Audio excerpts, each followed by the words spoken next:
Today, I have the great pleasure to speak with Kevin Kirby, the Executive Director of MPI Foundation. Kevin started his career with companies like Universal, Disney, and then went to work with Hard Rock International. So a lot of knowledge, a lot of good points for everybody in our industry, for event business owners, and also for anybody who wants to join us at MPI WC conference in a few weeks. Enjoy my conversation with Kevin. Hello and welcome to a new episode of the Business of Meeting podcast with today an amazing person as a guest, somebody that I am very honored to call a friend for a long time. He's been also a past chairman of MPI. He's been working with Disney, with Universal, with Hard Rock, and he's today the executive director of the MPI Foundation. Kevin Kirby. Kevin, thank you so much for taking the time today. Woo! Wow. Cue the band, cue the music. Here we go, running on stage. Lights, here we go. Good afternoon, ladies and gentlemen. Thank you. Thank you, Eric. So pleased to be here. Yeah, when you say cue the music, you remind me of one of our common friend when she was backstage and suddenly heard her name and she was not ready to come back on stage and she went like, crap, and the mic was on. So yes, those moments in live event production that we know too well that occasionally happen, even with professionals like ourselves after all these years.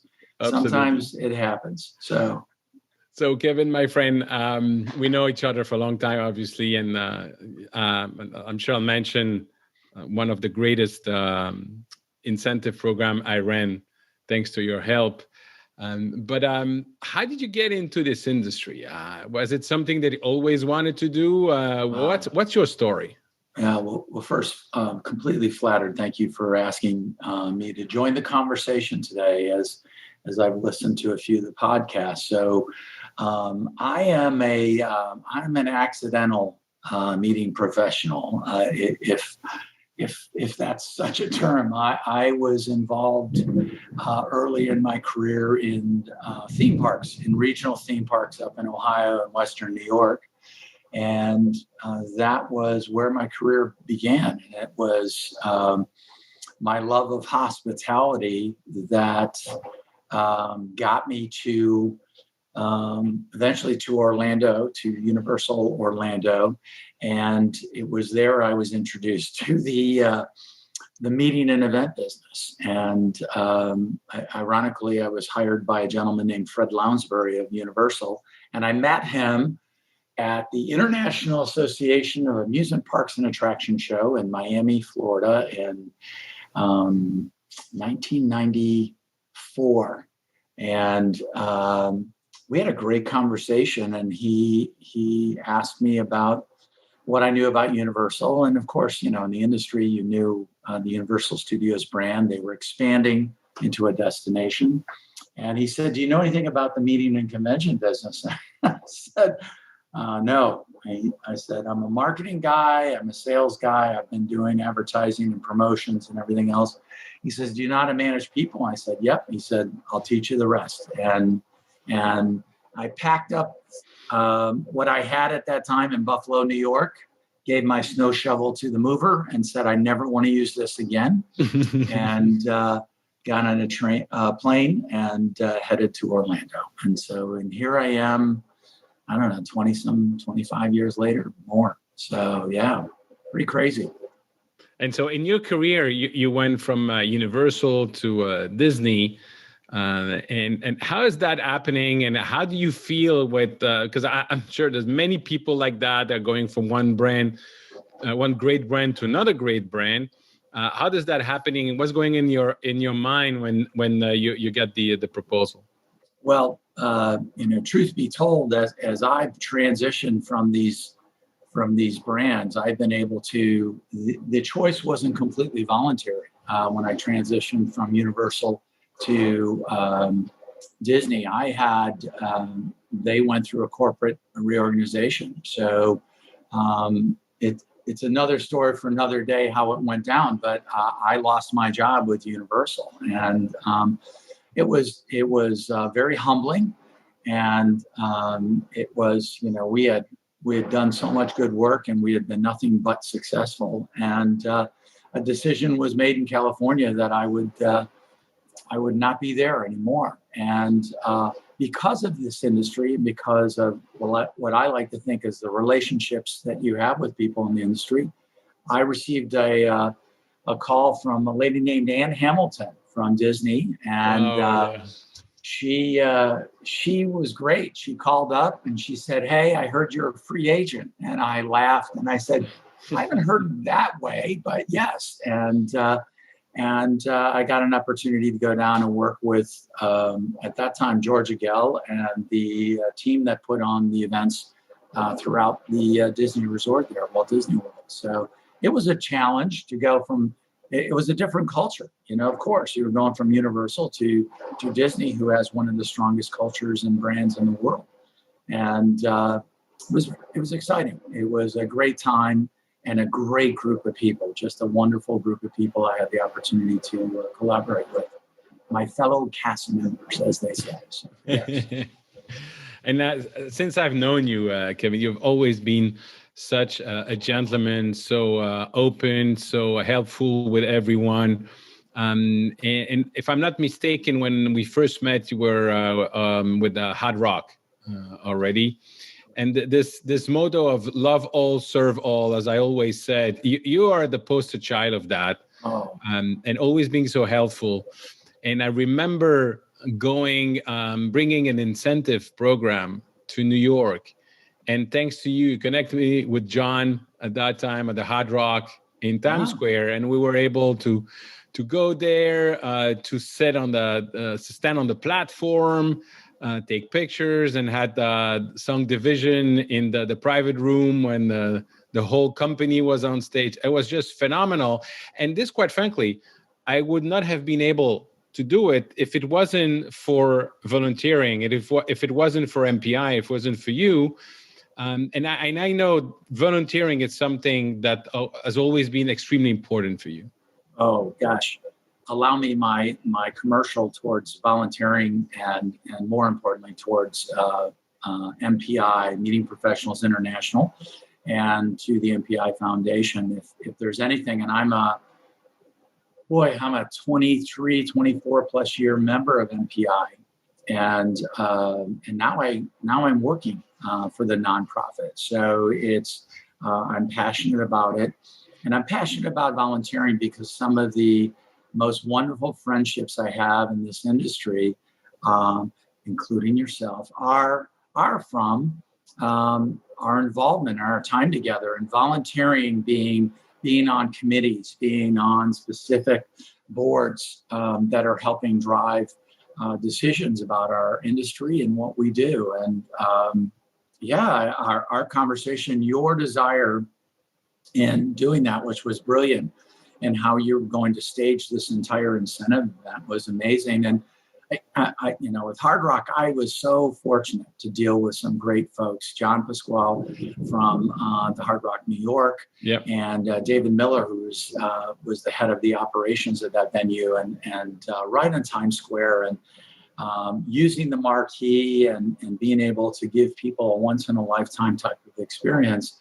That's what we do. That's what the meeting and events business is all about. It's the experiential, it's the emotional, and getting there isn't just the pick up the phone and talking business to people. It's building the relationships, and for me, a lot of those relationships have been through volunteerism, and it's not asking for anything. It's just being a good thought partner and being able to help each other out, and that's what I've enjoyed about it. It's really it's been a common theme of what I've been able to do and experience in my career. I can only concur on the number of relationships I've built and people I've met and the things I've learned by volunteering. It's absolutely amazing. And one of the great moment that I remember is going, thanks to you, with my wife to the Hard Rock Calling. Yes. In London, with this amazing treatment just behind the scene, and then seeing John Bon Jovi and seeing the boss, seeing the boss and Paul McCartney being completely plucked out at 11 because people in Hyde Park wants to sleep. Really? That was just phenomenal.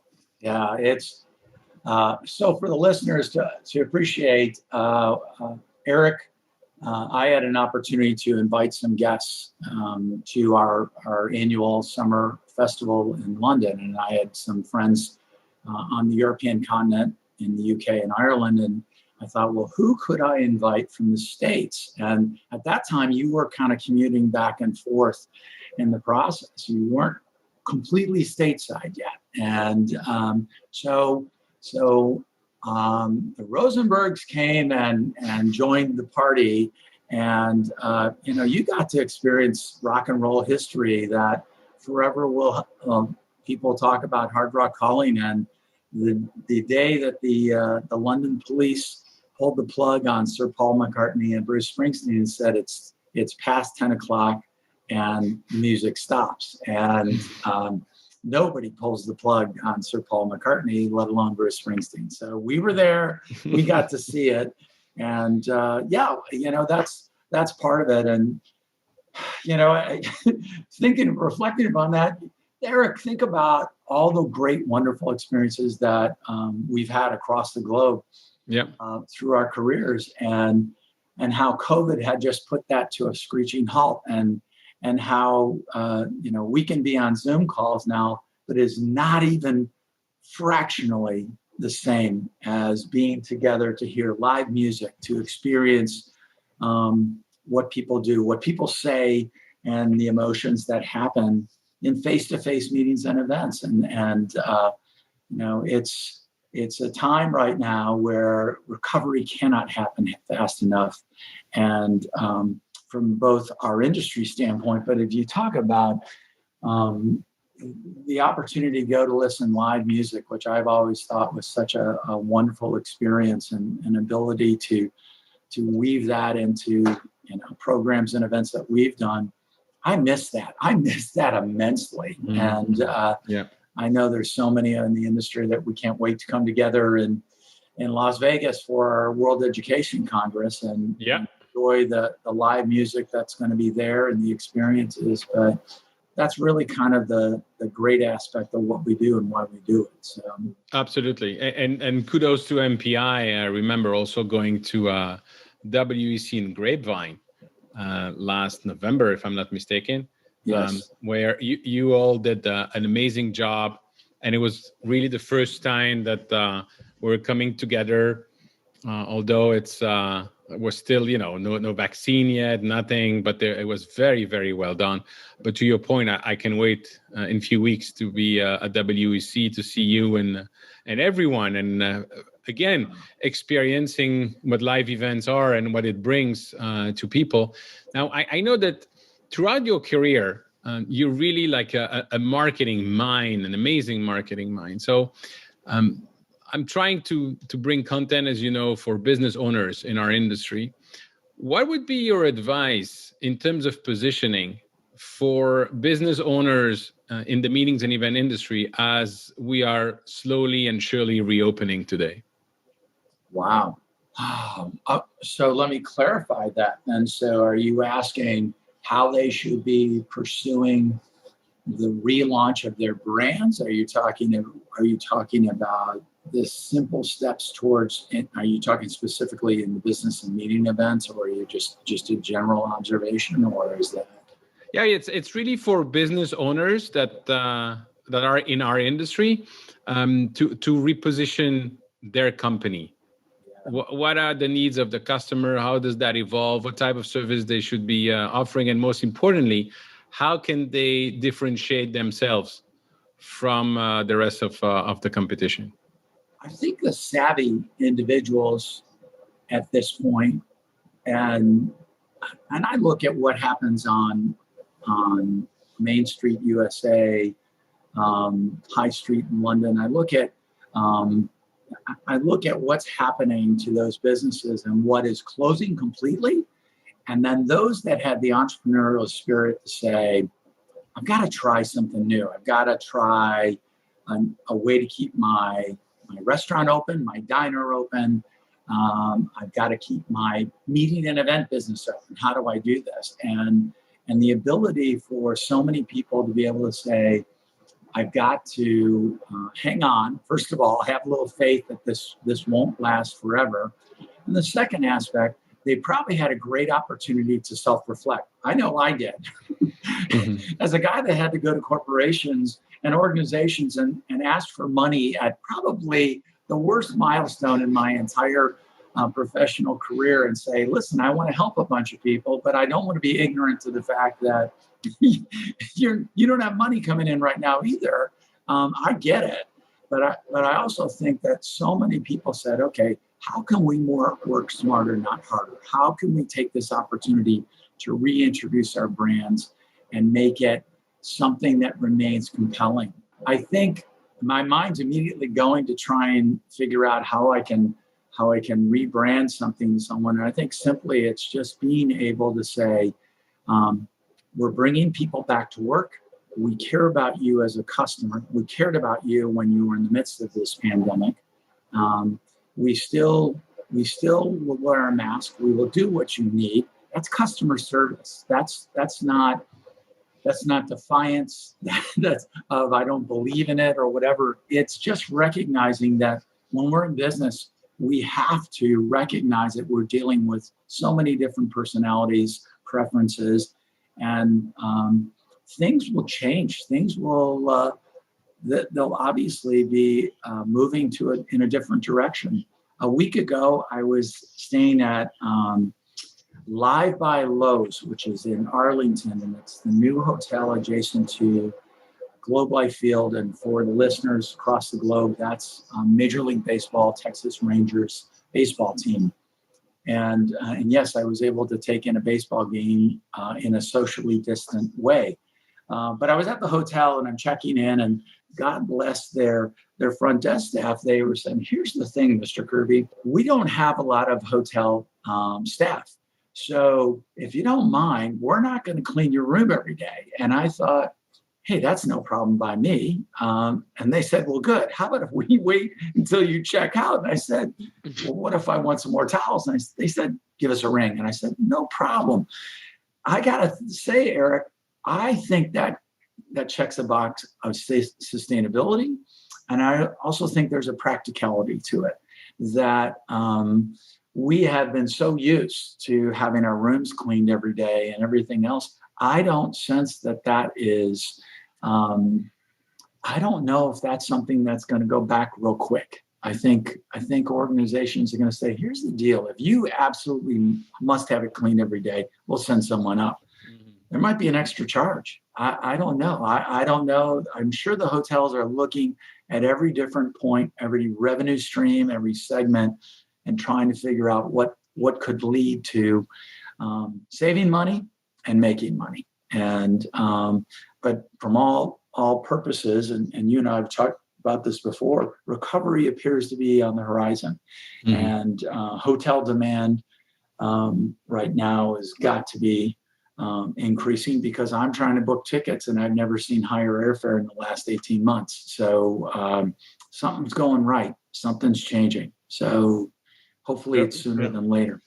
So what I'm hearing you saying is be aware of the environment, focus on the needs of your customer that might have changed, adapt, and make sure that you continue to maintain or build those relationships. Now, I know you have, and we share a similar view on building relationships that are built on trust and genuine caring. What does that mean in the short term versus the long term when you're a business owner building relationship? Because I want to take the example of, remember somebody coming to me at the MPI conference. It's the first time I'm coming here. My boss wanted me to bring back business. And I look at that person and I said, you might want to go home now. And she said, what do you mean? I said, if you're expecting that right now, that might not happen. If you're focusing on genuine conversation, helping the other person, building trust, then might not happen tomorrow, but on the long term, you're a winner. Yeah. Well, let me segue that, because that is brilliant, and I couldn't agree more. The aspect of as far as your marketing is, always remember to take care of your team. And Disney, they profess to take care of their cast members. At Hard Rock, the Rockers take care of the team members. I think that's a critical aspect of your marketing, because that's your frontline team, and those are your ambassadors. So always remember to do that. Now let's transition to this relationship and genuine trust and caring. That's as much about your team and your employees as it is about building relationships externally. And your comment about someone coming in and I've got to come back with business, they're not seeing the forest through the trees. The purpose of going to these conferences, yes, is to cultivate relationships and to find business opportunities. It's also professional education. And for those that attend and saying, I don't need to go and attend these things, I'm duly impressed. You clearly have your doctorate and you understand all things in sales and marketing and professional event management. You don't need to go listen to these experts. Why would you possibly try and waste your time doing that? Why don't you wait for the planners to show up and just start handing out your business cards? Because gosh knows how quickly they'll hang on to those cards, right? I didn't know the sarcastic side of you like this. We've traveled on the road in different associations and different conferences, and it's really the best business relationships come out of mutual respect and understanding and genuinely caring. And for me, it's never been, okay, what's the immediate payback for me on these situations? I just genuinely like meeting people. I'm one of 9 kids, so I'm used to being around a big group. Mm-hmm. And I enjoy introducing myself to people and learning their stories, because I find their stories far more fascinating than anything I've ever done. So in that vein, it's really just an extension of what we need to be doing as individuals. And another reason we need to get off these Zoom, at least for a little while. It's never going to go away. The hybrid aspect will never go away, but we need to get together face to face. The body language, a shaking of a hand, a hug, dare I say, in our industry, that's very common, because we appreciate each other and we appreciate what we do. And I don't think I've seen any industry quite like it. To your point, recently the CEO of JP Morgan Chase, Jamie Dimon, declared that he's going to cancel all the Zoom meetings. So if you want to talk to him, you better be in the office. I think that's, and there's discussion about, do we need to be in the office every day? Do we need to be in there? And the ramifications of that. At the end of the day, I think it, again, the word hybrid, I think there's going to be a great example of that. But if you're building a team and you're building a culture, you're not getting that over a Zoom presentation. You're not getting it from a phone call. You need to be with each other. You need to share a cup of coffee. You need to break bread, and talk about things that matter and what's important to our clients, what's important to our industry and our communities. And that's where you build upon that respect and that genuine trust. It really is. So. And talking about things that matter, and let me put the disclaimer, although I hate political correctness, but just to set the record straight, I am not receiving any funds or whatever for promoting the foundation of MPI. Obviously, I just love what MPI Foundation is doing, but I cannot not ask you, my friend, as the current executive director of the foundation, what does the foundation do? Why is it important to support it? And what are the results and how many people you've been helping throughout the years? Yeah, well, last year was a big year. Last year we distributed just shy of $700,000 Wow.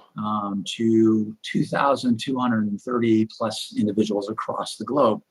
And those are distressed members and non-members of MPI that are looking towards sustaining their involvement in the industry. And I had a conversation with someone recently, and they said, well, you're helping your members and you're doing that. It's really not doing anything. I said, how is not helping someone upskill their abilities? How is not making that professional network, the career opportunities, providing that platform for someone, how is that not bettering someone?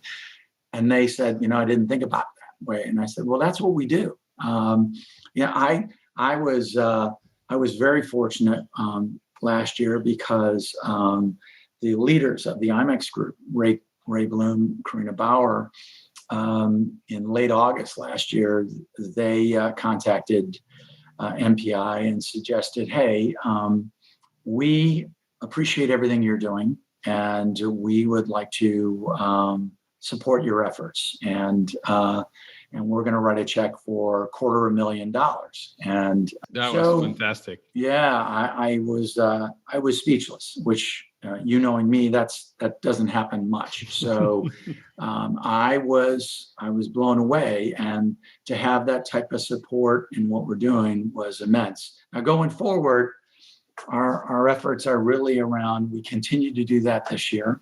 We're continuing to help both members and non-members across the globe. Destination Toronto has helped with funds to help Canadian planners and suppliers. You're seeing the generosity across this industry, even in a very, very difficult time. So that makes my heart feel so good. It gets me up in the morning to say, this is why we do what we do.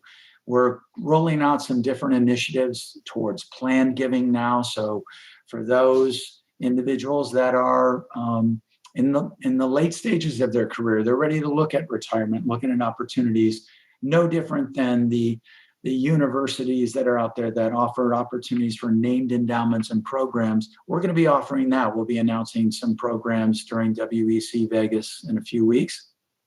And we have some other partners that we're going to be introducing to the equation as well. But it's been a journey. I'm not a non-for-profit individual, as you know, and it's been fun to engage it as a business person and not as an association person, if that makes any sense at all. My focus is really saying, no, we need to make money here, and we need to help people. And if money doesn't come in, we can't help anybody, and that's critical. Absolutely, and so.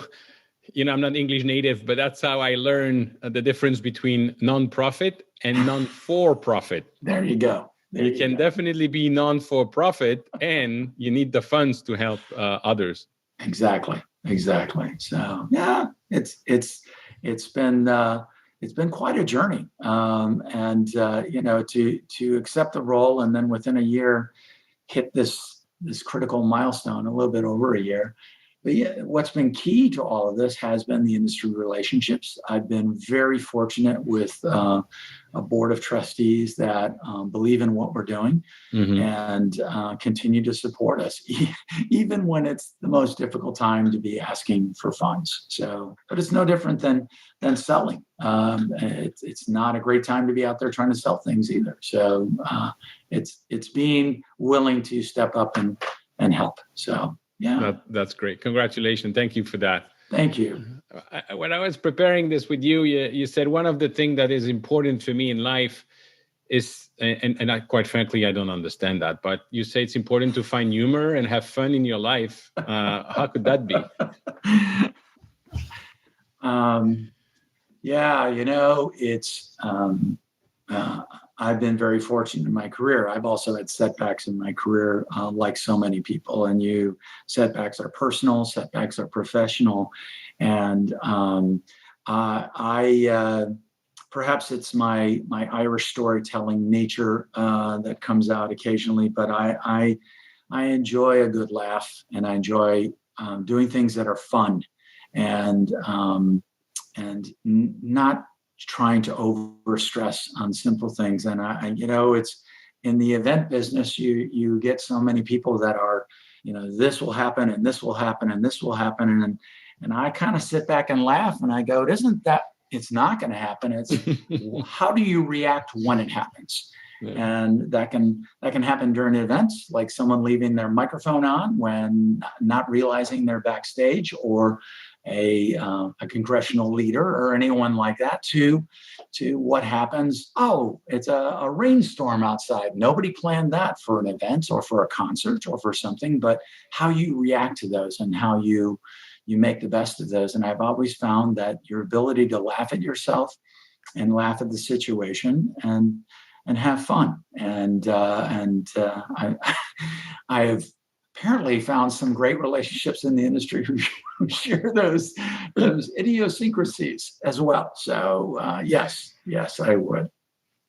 Yeah, obviously concur with you, and that it's helping a lot.